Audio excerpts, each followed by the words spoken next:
Welcome back, everybody, to our third game between Fnatic and SPT. The score is tied as Fnatic claims a victory on the second map, and now we're going to head into the third, where we're going to find out which team is going to take the lead. Battleground has been chosen, and it will be Cursed Hollow. Fnatic going for the map pick here.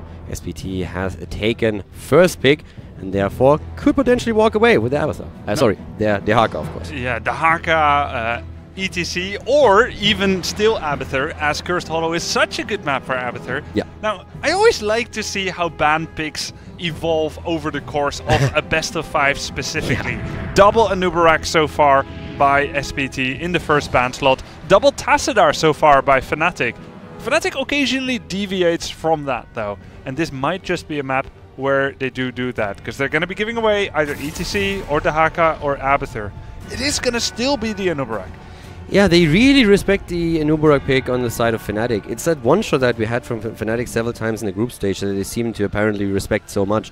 When Anubarak is paired with Greymane and another damage dealer, you can blow up most tanks even. So I think this is something that they're very worried about, that Fnatic executes that. Therefore, the consistent ban against the hero. And Fnatic is thinking about Abathur.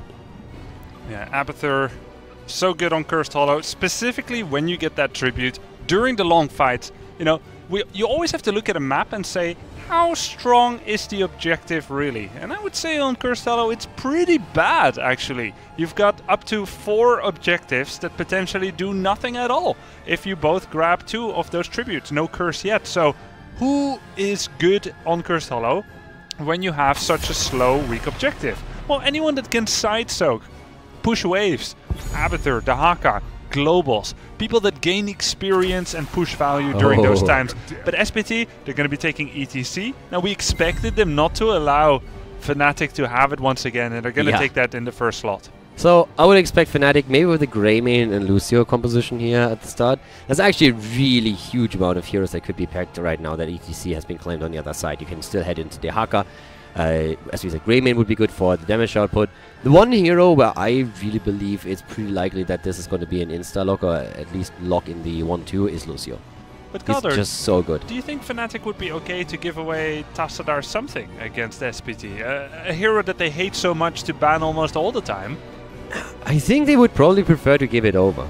I mean, they played themselves with certain compositions, but I actually would expect them to be okay giving it over. You could still go Genji, Lucio, even if you wanted to, or combine Genji with something else. I could see them give Tassadar over and allow SPT to go into a double support hyper carry composition if the Chinese wants to do that. Let's see what will be the choice here. Will Fnatic go with something like Genji, Lucio, or pick up Greymane, Muradin?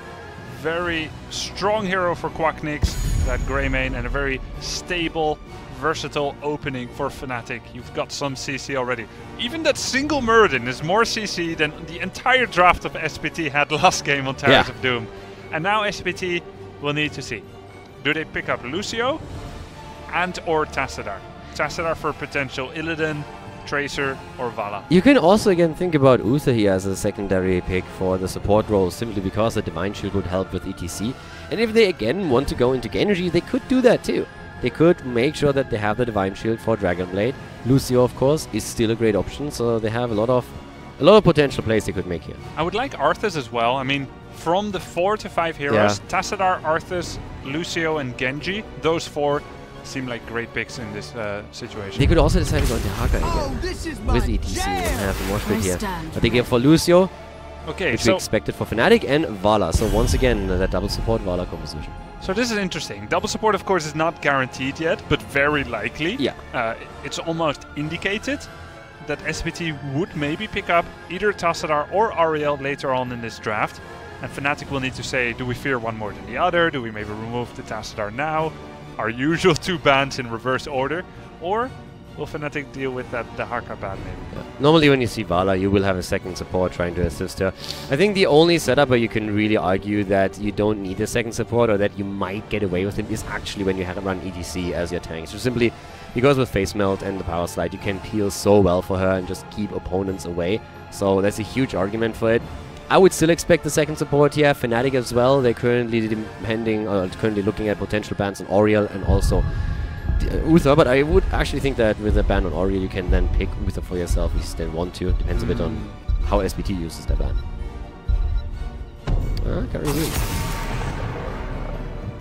Karazim will get removed. He limits Greymane's damage a lot with that Earth Ally. Earth Ally, a very tanky totem that cuts everyone's auto attack damage in half. Main Chromie incoming. Bait of the Oriole. Testadar, of course, got a little bit weaker. We are playing on the current patch. It's the Sergeant Hammer rework patch with all the support nerfs. Tastadar's Size Storm no longer clears the wizard minion with the little bit of a damage nerf it took. So Tastadar is a bit weaker than before. Still very good though. Is this where SPT removes Uther? This is the moment where Mane explains to everyone in draft, give me a mage and I destroy them. It's his favorite line in every draft. It's actually kind of interesting because we're always thinking about who's drafting for a team, and for Fnatic it's mostly Quacknix that makes the final choices, but Benny chips in additional ideas. And interestingly enough, we actually have Mane sometimes contributing really good choices that the team follows up and that turn out to be quite strong for them.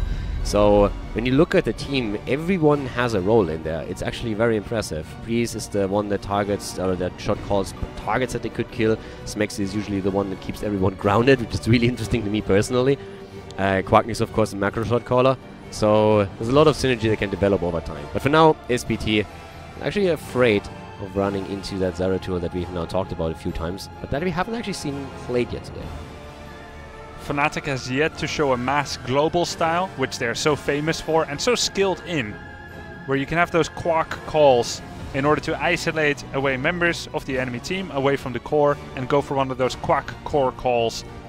Falstad, Mighty Gust, Emerald Wind, Brightwing. We could still see that kind of play coming out. Brightwing, Falstad, Stitches, perfectly possible. Yeah, especially since Greymane is a hero that is played by Quacknix and Mena, so they can always shift that around a little bit. And here comes Li Ming. So Greymane probably going to be played by Quacknix, Li Ming played by Mena. Even though they both play these heroes, they could swap around, but usually Mena has a stronger Li Ming, Quacknix has his Greymane is a little bit better. Uther now also taken to allow Greymane to go a bit deeper here, also to deny to SPT, make sure that a Divine Shielded Mosh Pit is not going to be a problem that they have to deal with. And they get interrupts against ETC if he goes into the Mosh Pit. Yeah, Wave of Force, Stormbolt, both able to interrupt that. SPT, they removed Zeratul. We didn't talk much about it, but part of the reason could be that they're looking to pick up Tyrael now themselves, stopping Zeratul from interrupting the Sanctification usefulness. I mean, Tyrael excels on this map. It has been a constant talking point how good he is here. The Holy Ground on 16, the zone, the opponent out, Sanctification on bosses, on tributes, wherever you need to force a team fight. So it is a hero that would very well work with what they're having here right now, since especially with Sanctification you normally get very solid value out of it. They go into the Haka, they want the global, ETC therefore has the option to head into Mosh Pit, and Brightwing as the second support on the map. So the two global heroes. And so Dahaka with Burrow is part boss control, so it's Brightwing with Emerald Wind, Lucio with the Soundwave, ETC with the Face Smell. Decent boss control here for SPT, always an important thing. You never know when the victory of the game will come down to being able to control that boss. Fnatic only has Divine Shield and maybe Wave of Force, nothing really else that compelling yet. And I think Tyrael would be a pretty good choice for Fnatic at this point. We're still looking for Bad Bunny's hero. It would be very appropriate in order to add more boss control, get Holy Ground and Sanct, and add a little bit of bonus survivability here. Uther can deal with the damage type of SPT just fine as a solo support, so it looks like Tyrael is a very obvious choice. Yeah, I think the one hero that you could think about is Sonya, but there's so much control against her that would be very, very rough to get the same amount of value out of Sonya that Benny got against KSV Black. So I agree, Tyrael would be the choice that would be the most obvious. I guess Arthas is possible as well. Yeah, true. Okay, things all of a sudden change quickly. Okay, and so I actually do not know who in this case plays Ana. So Bad Benny is gonna play range. The last time we've seen this, it was Quacknix on Li Ming and then Mena on Ana, but that leaves Greymane open. And now the big question: which of those two heroes, Greymane and Ana, is Bad Benny going to play? So probably Greymane Bad Benny would make the most sense, as Bad Benny is the primary solo laner for Fnatic, and Greymane can do so fairly well. Not as much sustain as someone like Arthas Dahaka or Leoric, but nonetheless, Bad Bunny, you know, he would probably be the 0-2 player as well in this kind of situation, so it's really interesting. Li Ming and Ana coming out. HGC finals. We saw Fnatic in the final game against KSV bringing out Ana as well, as a solo support in fact, and also in their final match against KSV at this tournament in the winner bracket. Again, final map Ana. It's all about the nano boost for them, and Mena has played the hero his fair share. I agree with you that Bad Benny is most likely going to be the one on Grey main. Normally when they play Ana Li Ming, it's really Quark that jumps over on the main. And he's one of the players that the team really believes in when it comes to his mage capabilities. Normally, the immediate mage hero or player that he will pick is, of course, Mena. But Quacknix has shown some impressive Li Ming plays, and Mena feels really comfortable on Ana in particular. With his skill shots, it's a hero that he really enjoys playing. Not something that you would immediately jump to and say, like, yeah, of course, this is a great choice for him, but he really enjoys it. He actually looked really sick on Ana against KSV Black on Dragonshire. Using those sleep darts as a setup, even more so than Muradin on Muradin Breeze. With the Stormbolts, he managed to secure many kills, leading to that 12 versus 1 takedown record, despite the loss for Fnatic against KSV. Let's see some more Mene Ana. The only problem that I can see here really is that Cursed Hollow, with its vast size and very low impact objectives, may not have that many forced fights, making it difficult for Ana to stack up the sleep quest effectively, and he may never come into his full own. Yeah, you need 10 stacks to get the double sleep, and you need 20 stacks to get the double heal on Ana. And he's usually really confident in his abilities with skill shots. He jokes around whenever they scrim with him that he feels he's the American sniper that just hits every single one of them. It's kind of fun to hear his commentary when he plays on Ana, and always great cause of laughter when they're playing their match. But at this point, I'm really a little bit surprised at how aggressive this composition is for them. So Mene is going to be on Li Ming. They're switching it around. Smexy, on the other hand, will play Ana, and we have Quacknix on Grey main, which leaves Bad Benny on the second support. Wow. Now, we have seen Bad Benny on second supports a few times in the group stage, and basically everybody, the team included, agreed that his positioning on supports is still something that needs a bit more work. In particular, the Reka play comes to mind, where he was sniped several times throughout the playoffs, throughout the group stage, especially in the series that we played against Dignitas. So it's going to be very curious to see how much he can do here now. Completely different setup for them with their heroes, showing again the overlap in certain heroes in the pool. And I'm definitely expecting a wild ride here.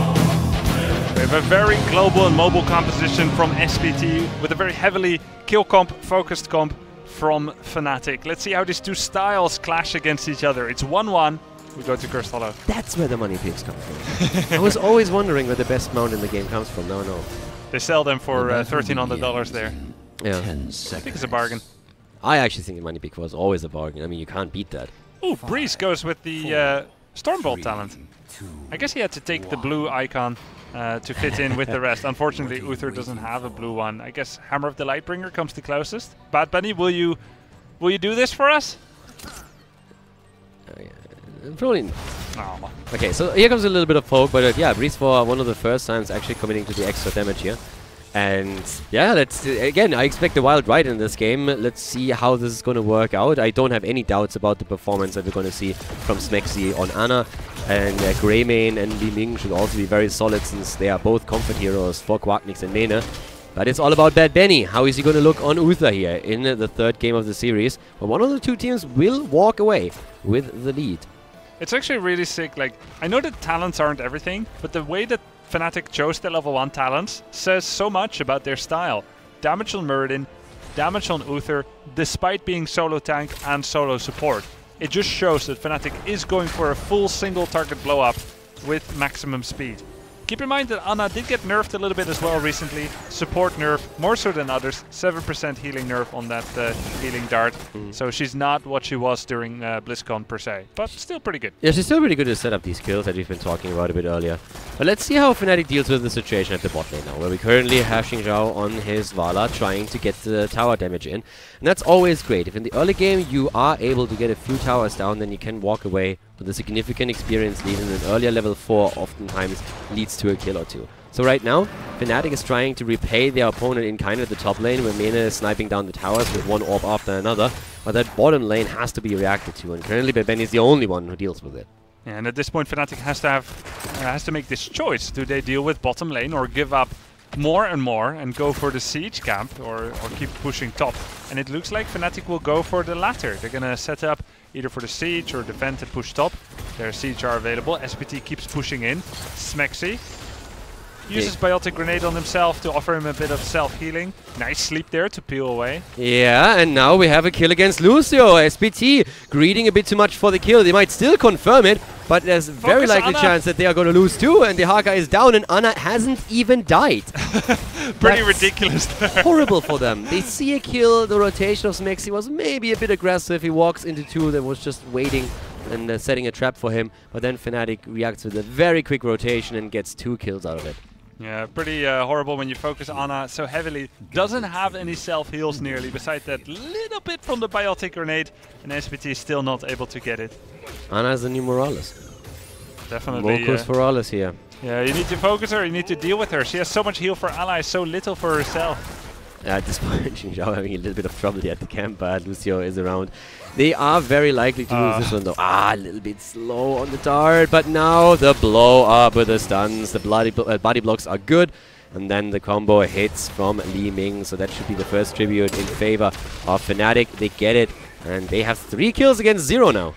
Yeah, that was very sloppy play by Brightwing. He used the Arcane Flare to check in the brush, but he did it so late, walked into it as the shot landed, that it was just a fake playing safe, and then also didn't have it available for the interrupt, and then also happened to walk in 1v4. So, bit of a painful series of mistakes there for SPT. They lose the tribute, will now be down a level as well. Yeah, Benny here being attacked by 1, 2, 3. And yeah, this time he's not gonna walk away here. Walks up to the top, tries to get a little bit more damage in, but this is of course gonna be the end of him. Greymane in the meantime has taken their own camp. We have Muradin rotating around, and the bot lane there was a bit of pressure. But that was definitely one of those moments where Benny was a bit too far out of on the lane. Didn't have the vision on anybody. With Yahaka having the ability to move into the bot lane, should have played this a little bit safer. So that's definitely something to watch out for in the team fights later on that will occur.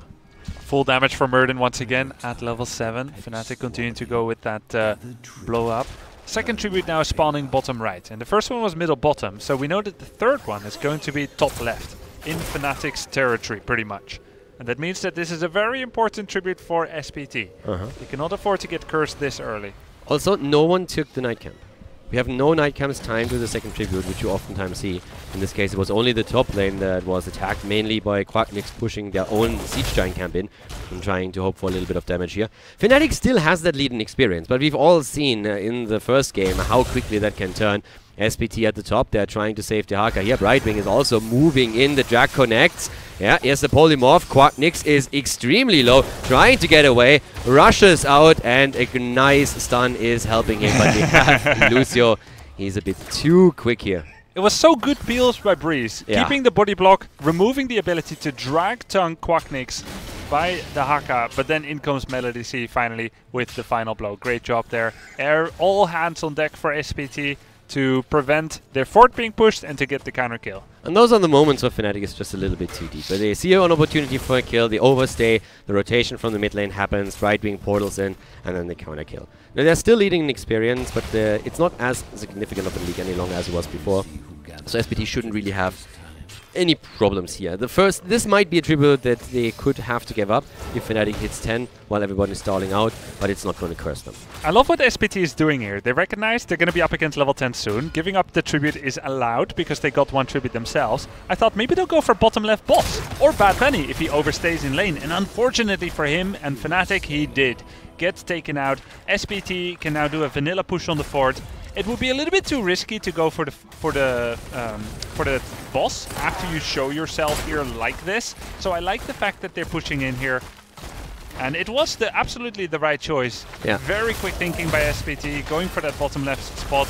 either Bad Benny if he overstays, or if he doesn't, it means he also has no vision, then SPT could have gone for the boss. They need to be more, like Bad Benny needs to be more careful with his positioning. It's very understandable that he needs time. He comes from a main tank position, so he's a bit farther out here. But when he has a hero like Uther that doesn't have an escape, you need to make sure that you are in a position where you can escape if your opponent rotates down. And they knew that they didn't have any vision. It's the second time now that it happens. Still the early stage of the game. Death timers are low. It's not the end of the world, but it's definitely something that... It's a bit of a pattern that he needs to be picking up upon, because he doesn't actually gain a whole lot if he's so far out on lane. Yeah, exactly. It's not like he's pushing like a monster with that. Uther gonna take down all the towers and the forts. Now, equal XP. SPT needs this tribute to prevent a curse. Everyone's setting up. Breeze with the Stormbolt. Cursed Bullet. Sleep. Misaka stays alive. Nice pixie dust by Brightwing, preventing much of that magic damage. Yeah, also Nano Boost has been used, but the rest of the cooldown's fairly low. Rain of Vengeance comes in, and we have Soap. Rather low here. Cooldowns starting to exchange those, but no heroic abilities used on the side of SPT yet. Still the posturing around the tribute, and of course Ana trying to stack those sleeping darts. In comes the stage dive. We'll get no hits, just zoning. Takes a lot of damage from Li Ming. Yeah, here comes the cleanse, immediately Avatar afterwards. They're still in. Isolation hits, but so far Fnatic can walk away from this. Brightwing, on the other hand, has started to channel the tribute, and they get it. So good zoning from SPT. Didn't lose a hero, pushed Fnatic back, claimed the second tribute for themselves, which means that the next one is going to curse one of the two teams. And as much as SPT used a long heroic cooldown like Stage Dive, Avatar was used, which is even longer. So during the next tribute, Avatar will be a little bit slow. Melody C in a very risky position. I cannot believe he just did that. Will he stay alive? Yes! Bonus movement speed, Brightwing saving him. That was crazy. He was peeling there for ETC and manages to stay alive. And SPT buys time with that, because Fnatic puts quite a bit into it. The Haka is now starting to gain an experience lead. Yeah, that was a really, really risky move for Melody C here. Works out. He is able to walk away from this, but I feel like when they make risky moves like this later on, they will be punished for it. And Fnatic was close to doing exactly that. Now the camp is taken, but the Haka comes in, Cleanse comes out, hits Mexi, and they're trying to turn it around. Breeze needs to be careful, doesn't have Avatar. Isolation hits him, so they walk away from it. Why do you think SPT did that? They invade into a Bruiser that was already captured, fighting both Mercs and heroes at the same time. They are still a Chinese team that really loves to brawl. So they're Chinese, okay. That's pretty much... If they... the interesting part for me also is that when you look at the heroic ability on Brightwing, they actually don't have them with Emerald Wind. So you would expect that to be a zoning tool, but they can't even use that. So it's all about the heals for them. Again, heavy aggression from them. Breeze needs to be cautious, but he has Avatar still up. Doesn't even have to use it. Gets the heals here. Yeah, such a breath of fresh air going with that blink heal. Love that heroic. Doesn't get used nearly enough, I feel like. But Emerald Wind, of course, is very strong. Great stage dive, get the double hit, power slide. SPT put on a lot of damage, zones out Fnatic, and now get the tribute. Now, we've seen a lot of very bad curse plays in this tournament sometimes, where teams were unable to get value, but I don't think this is going to be one of them. SPT now with the talent lead, with a lot of globals, are able to fan out, get a lot of experience advantage and push in. And how could we forget how SPT pushed in with 5 against Roll20 on this map and got a keep and then the boss from the bottom lane. They have that talent advantage. That alone is absolutely scary, and that's a massive problem for Fnatic.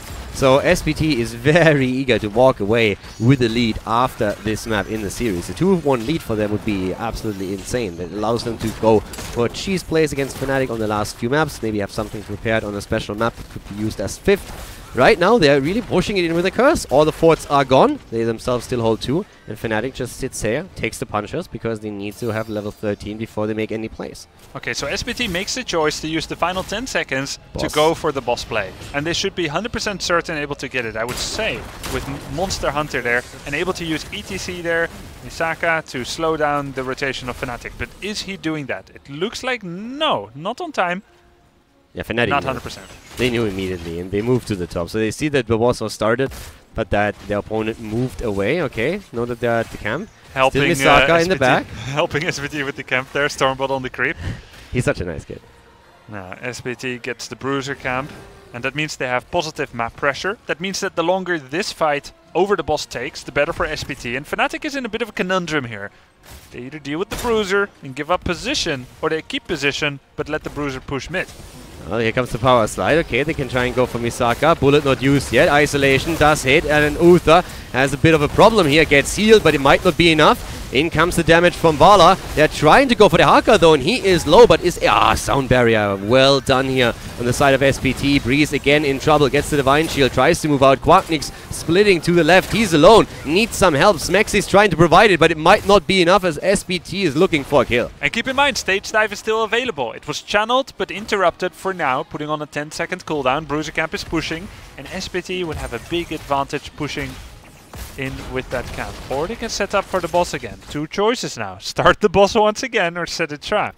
And Fnatic can also react. They either can try and contest top, or they can move to the bottom boss and try and take it. The problem is that the top boss will push for a keep. Blink heal is available. Brightwing with a rare escape that's not normally available. Also allowed her to pick up the auto attack damage block talent at level 13. That helps a little bit against Greymane. Okay, they're sniffing it out. Fnatic tries to go for the boss. ETC can jump in. That can happen. The Haka is in the vicinity. Brightwing already with the vision here. Fnatic wants to fight, saying, boys, it's now or never. Or are they still willing to move away from this? ETC and the Haka are moving to the bot. They will use their globals to move in here. Breeze is still anchoring. Here comes the Haka. And ETC jumps in as well. They're trying to blow him up, and they get the kill against ETC. The boss has reset, but Fnatic is looking for more kills after this initial blow up against the front line. And it looks like, Melody C will keep alive. Sound Barrier just came up. It wasn't available earlier on. Yeah, Breeze doesn't have the storm already, but Uther with a stun, and Brightwing is down. Yeah, nice job by Fnatic forcing a fight over the boss when Sound Barrier was on a 5-second cooldown, when they were down in level, meaning that they soon would be up against a level 16 talent advantage by SPT, and they get the double kill. Now, Brightwing will come back. Oh my the God. sleep. Oh. Sleep dart and the insta-kill. That was perfect. Smexy drops the sleep dart, hits the target, and then everyone is ready with their cooldowns. Bullet is off CD, and they just jump in, get the kill. Now a quick move for the boss, and in the meantime the lanes are already pushing out. But I have to be critical of SPT there. They took the bait. Fnatic threatened the boss, wanted that fight. SPT gave it to them, maybe because Chinese team, because they like to be aggressive, but Sound Barrier on a 5-second cooldown, no talent advantage yet, no positive map pressure during that time, and then the Haka sleep dart kill as well there when basically two members of SPT were dead. They had no business being there in that dangerous jungle, and Fnatic capitalized happily and expertly, I must say. Still, a bit of a mistake there by SPT. Now let's talk about curse value. It's boss versus boss. And SPT has a lot of globals to try and defend lanes and then make their way to defend bottom boss. But Fnatic get much needed structural damage. SPT made a great choice as well after they lost the Haka. They decided that they can still rush the top boss, so what they're trying to do is deny Fnatic the double boss play. And because we have the boss moving through the top lane, it is also going to poke at Fnatic's keep and at least going to destroy the vault. So that's fantastic for SPT here. Both of the teams are on level 16 now, and Fnatic is still trying to see if they can maybe even get a keep. The boss at the bot lane still has a few hit points left, so they're going to try and use that to their advantage to push through, poke a little bit from a distance, and kill the first keep in the game. But in the meantime, they're taking damage up at the top end, and a lot of damage at that. Wow, Fnatic is going to lose a keep right there. So that means that Fnatic is aiming to get at least one keep, maybe the core as well, because this is a really big loss. During Curse, to give up a keep is not what you want normally. Fnatic is going to try and make that boss play. Curse at this point, of course. Here comes the attempt, and the Haka is down. And that could potentially be game. If they get a follow-up kill here, then it's lights out. The boss is still at 50% HP, and Fnatic is starting to siege up at the core with their composition. They have a lot of poke here, doing really well. Stuns, wave of force on Liming, Sound Barrier, trying to save everybody. But the situation is getting dire for SPT. ETC with a stage dive, and Fnatic actually is starting to move out, realizing that they just can't end it yet. Yeah, one of the rare core defenses of this tournament, I feel like. Core calls have been so good across the board that generally when you see a team believe in themselves, it generally follows through. But with the stage dive defense there, and Chen Xiao and Vala continuing to rain down damage, wreak down havoc on Fnatic, SPT makes the defense. Now we're in a 2 versus 2 keep situation with just a half-level difference, relatively equal map pressure, and 0 tributes apiece. One of the most even this game has been so far. It was also interesting to see Fnatic commit to retreating here. It's a tough call to make when you're already committed to take the core down. But then they just said, guys, we don't have it. If we get wiped now, then the game is over. They will move through top and end it. So Fnatic is willing to walk away But especially since we are so close in experience, it means that it's very likely going to end up in a 20 versus 25 between the two of them. Yeah, and that means that we're going to have some Storm tier talents coming out. That means Vala on Chen Xiao gets that Farflight Quiver. Brightwing, I'm not quite sure actually. Normally with Emerald Wind you see those continuous winds. Yeah. Now it can be double Wormhole, it can be the Revitalizing Mist, bonus Trade Heal, or it can even be that Storm Shield, of course. I would expect that to Pleaser come out. or Death Metal for ETC would be a huge impact as well. Well, here comes the first tree, but this is one that you can let go, but there's no real reason. Nobody's going to hit 20 early. We have a bit of push on pressure down to the bot lane thanks to the Haka.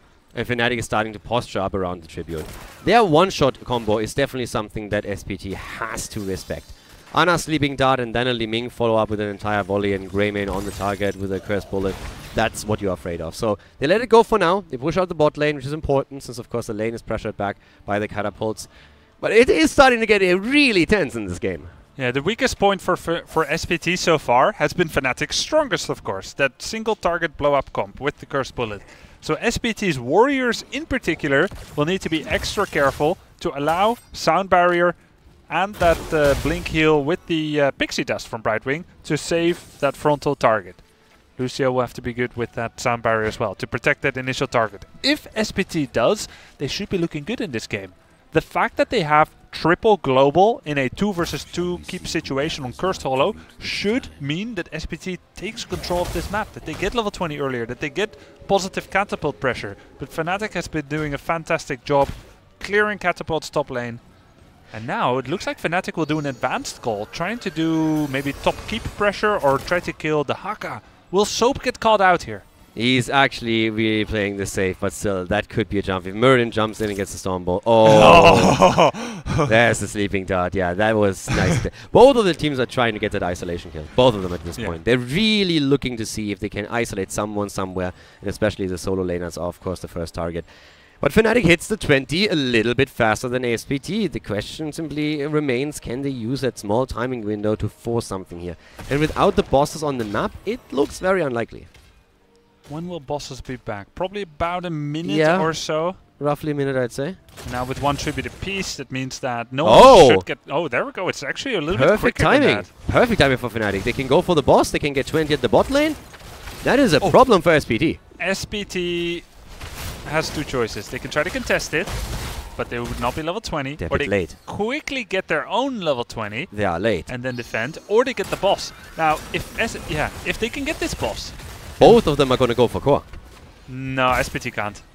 They have to get the boss, defend, buy enough time, get some kills, and then allow their own boss to win the game AFK. Because this boss will kill core if it's undefended, right? Yeah, that's what I'm saying. Both of the bosses will go for core. Oh, right. But SPT as a team, of course, cannot. No. They need to go back and defend because Fnatic is already at the doorstep. Yeah, and SPT needs to start an early defense. If you let a boss like this get to the core, you lose. You need to move out beyond the keep. But so far, SPT isn't. They don't have level 20. Now they have 20, they need to go. SPT. ETC could still jump over. No, he uses stage dive, he goes into the fight. And he immediately receives the entire wrath of Fnatic's comp. Down he goes. There's the kill. He had the death march, but is it going to be enough? Mena jumps out, gets blown up, but in the meantime, the boss is already on the core, and Xingzhao on Vala is low and might actually fall in. No, he goes in. Quarknix gets healed. Smexy keeping them alive.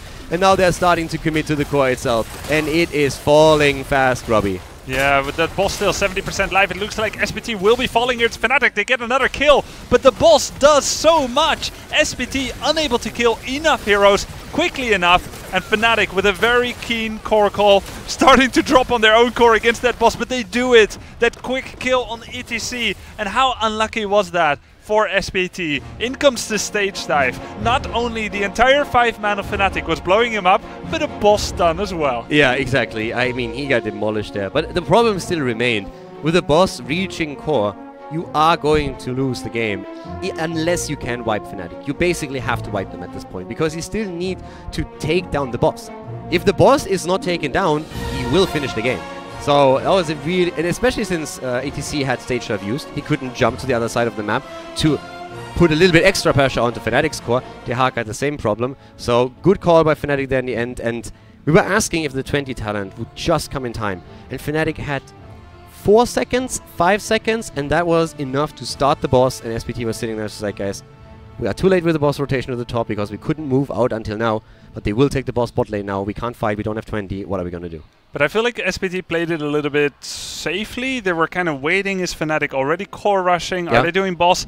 There was a bit of hesitation. Yes. They took the boss a little bit slower, which gave them a little bit of less lane XP, which gave their level 20 5 seconds too late, which allowed them to only initiate at their own keep level when it should have been outside of keep wall level. Yeah. And ideally, the stage dive should not be aimed in the boss circle, because boss AI, it is predictable, it is systematic, it's programmed.